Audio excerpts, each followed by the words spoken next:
você precisa para iniciar na área da nanopigmentação é um tebore, pigmento e lâminas. E hoje eu quero falar para você um pouquinho sobre lâminas.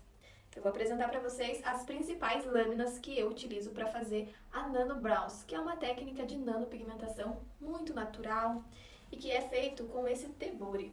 Então esse aqui, gente, é o nosso tebore, onde a gente monta a lâmina aqui na pontinha. E essa é uma lâmina 12 flex. É uma lâmina, gente, que tem 12 agulhinhas, uma grudadinha na outra, como vocês podem ver. E ela é nesse estilo diagonal. Então, o tebore, ele tem um encaixe aqui nessa parte, ó, vocês estão conseguindo ver? E a gente vai rosqueando assim, para fazer o encaixe do tebore, da lâmina. Rosqueia aqui nessa parte de encaixe. Você vai observar que vai abrir como se fosse uma boquinha aqui, onde a gente vai fazer o encaixe da lâmina. Então, a lâmina se chama 12 flex porque ela é flexível. Então, ó, eu coloquei, sempre você vai colocar a lâmina desse jeito, tá? Nunca reta, sempre na lateral. E aí, você vai apertar, rosquear bem, pra ficar bem fixa. Olha como fica depois. E aí, gente, você vê que está montado o tebore pra gente fazer os fios e trabalhar com a nanopigmentação. Essa aqui é a lâmina que eu acabei de explicar, de montar aqui no tebore, né? Que é a 12 flex, então é 12 pontas que a gente chama, tá? E essa aqui, gente, é a 12U. Então, existem várias pontas, começa de 9 pontas até 16 pontas. Tem a de 9, a de 12, a de 16 e essa aqui é a 16U. Então, você observa que ela é uma lâmina redonda, tá? A pontinha dela é mais arredondadinha. E quando você for fazer o encaixe nessa lâmina, eu vou abrir aqui agora para vocês verem, a gente vai fazer um outro tipo de encaixe nessa lâmina. Essas lâminas, gente, são descartáveis, então cada cliente você vai utilizar uma e vai descartar na Descarpac. Está montado o tebore. Agora, para mim tirar essa lâmina, eu vou desrosquear novamente e vou puxar. Então, agora eu vou colocar a 16U para vocês verem, tá? Essa é a 16U, então você sempre vai colocar ela na vertical. Então, ela vai ficar sempre assim. Tem profissionais que gostam de utilizar ela também na diagonal, mas aí depende muito do profissional. Mas o correto é você utilizar a lâmina U dessa maneira. A escolha da lâmina depende muito do tipo de pele da sua cliente, se é uma pele muito oleosa, se é uma pele mais fininha, mais sensível, ou se é uma pele mais grossa, mais seca. Então, a escolha da lâmina é muito importante você entender sobre tipos de pele também, tá? A implantação do pigmento, tanto com essa lâmina, tanto com a lâmina U ou a lâmina flex, é da mesma maneira. A única coisa que difere é o movimento. Na lâmina U, a gente nunca vai poder fazer o mesmo movimento que a gente faz com a lâmina flex. E eu vou explicar para você um pouquinho a mais aqui na minha modelo que eu trouxe hoje para vocês, que é a banana. Isso mesmo, você pode também treinar na banana. E eu vou mostrar pra vocês hoje como que é o meu treino. Esse aqui é um pigmento, tá? Um pigmento inorgânico. Numa próxima aula eu vou explicar um pouquinho sobre pigmento pra você que tá querendo iniciar. Então, a banana, gente, ela simula muito uma pele seca, uma pele mais sensível. Então, você tem que ter um cuidado maior, porque se você aprofundar muito essa lâmina, certamente você vai passar da camada correta da pele. Além disso, você também precisa entender das 3 camadas da pele, que é a epiderme, a derme e a hipoderme. Na micropigmentação, a gente sempre faz entre a primeira e a segunda camada, tá? Quando você implanta o pigmento na camada correta, as células se renovam. Então, esse pigmento, ele vai subindo e vai clareando com o tempo. Então, não é uma definitiva, não é uma tatuagem, e sim é um pigmento próprio que vai subindo, né, e clareando até sumir completamente. E na hipoderme, que é a última camada, onde as pessoas fazem tatuagem, que não tem mais, nunca mais clareia ou sai da pele, é porque nessa área da nossa pele não tem células para renovar. Então, eu molho a lâmina primeiro no pigmento, tiro o excesso, né? E esse treino aqui da banana, gente, vocês podem sempre estar fazendo, tá? Eu vou começar sempre apoiando o meu dedinho, por quê? Porque assim eu consigo ter uma firmeza maior. O movimento do tebori sempre será rotacionando e girando, ó. Então, sempre para você fazer fios, você tem que estar com esse movimento aqui. Então, vou fazer os primeiros fios. E muitas pessoas, elas acabam tendo um certo medo, mas é do barulho da lâmina. Então, quando você for fazer, o tebori tem que estar sempre 90 graus. Ele nunca pode estar assim de pé e nem muito caído, certo? Então, sempre tem que estar no máximo a 90 graus. Então, eu começo sempre com o meu dedinho aqui apoiado e eu vou começar a fazer o esqueleto. Então, essa lâmina você sempre vai arredondando, sempre girando o seu dedo. Então, os dois dedinhos, o polegar e o indicador, tem que sempre fazer este movimento. Porque senão vai ficar um fio reto e feio. Então, a gente, para ter uma naturalidade, a gente precisa ter esse gingado com os dedos. E aí, gente, o início, a gente sempre vai fazer o esqueleto, que a gente chama que é a base, tá? Dos fios. Então, depende muito da sobrancelha da cliente. Agora, no início, você não vai entender muito bem, mas daqui a pouco já vai fazer sentido o que eu tô falando. O que você tem que tomar cuidado? Se você fizer um fio muito profundo, eu vou fazer aqui um teste de um fio muito profundo para vocês verem.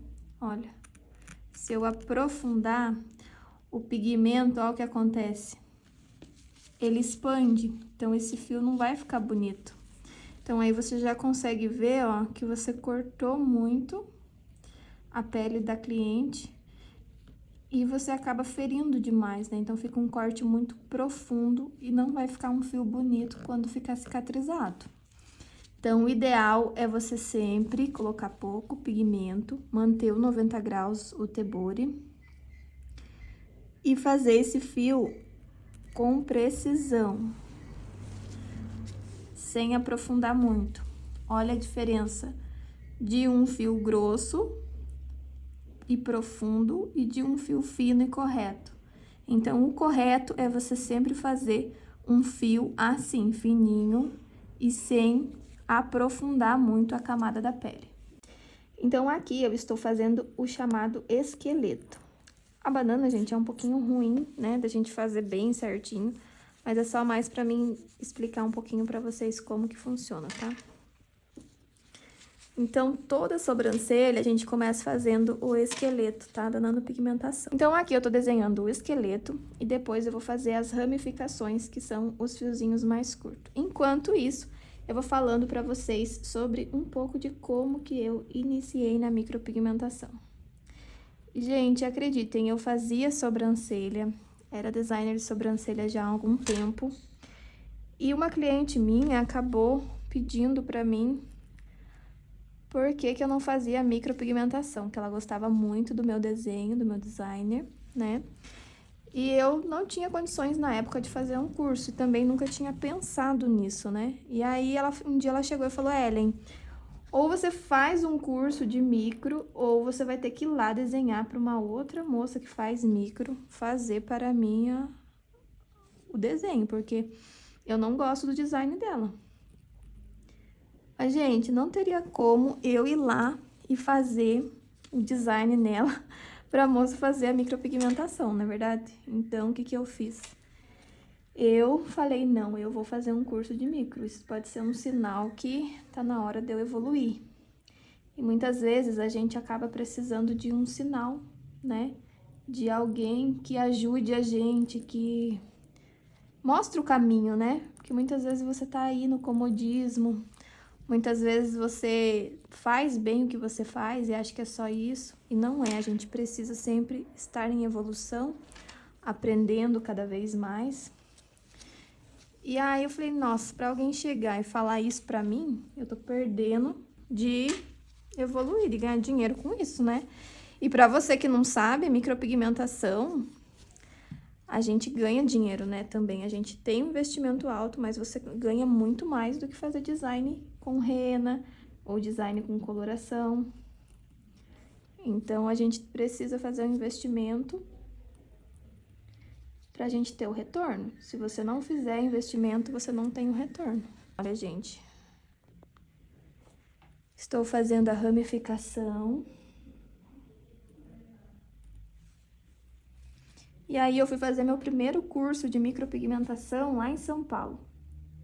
Eu trabalhava numa empresa ainda, né? Naquela época eu já fazia sobrancelha na minha casa, mas eu trabalhava numa empresa. Aí eu tive que faltar da empresa por 3 dias para mim fazer o curso. Descontaram um monte do meu salário, mas assim, a gente tem que ter escolhas, né? Você tem que tomar decisões e tudo tem sacrifício. Sem sacrifício não há vitória, né? E fui fazer o meu primeiro curso, gente, mas eu fiquei um pouco frustrada, falar bem a verdade pra vocês. Não foi o curso que eu esperava. Na época, acho que esse curso custou 1.000 e alguma coisa. E aí a minha mãe tinha muito medo de eu ir sozinha pra São Paulo, coitada, ela acabou indo comigo. Então eu paguei hotel, né? A gente foi de ônibus, descontou 3 dias do meu trabalho e assim foi que eu fiz o meu primeiro curso. Olha, gente, a minha modelo finalizada. Então eu fiz aqui uma trama de fios, né? Bem facinho pra vocês verem. Teve alguns fios que eu fiz mais, pra vocês terem uma noção de como que quando você aprofunda esse fio, ele fica mais marcado. Então tem alguns aqui que eu aprofundei pra vocês verem a diferença de um fio mais profundo de um fio mais leve. Então aqui no início, olha como esse fio ficou mais fininho, mais leve, né? E não expandiu. Então quando você faz um fio muito profundo, acaba expandindo esse pigmento e ficando até manchado. Então é muito importante você aprender com um profissional que já tem experiência, que sabe o que tá falando pra você, né?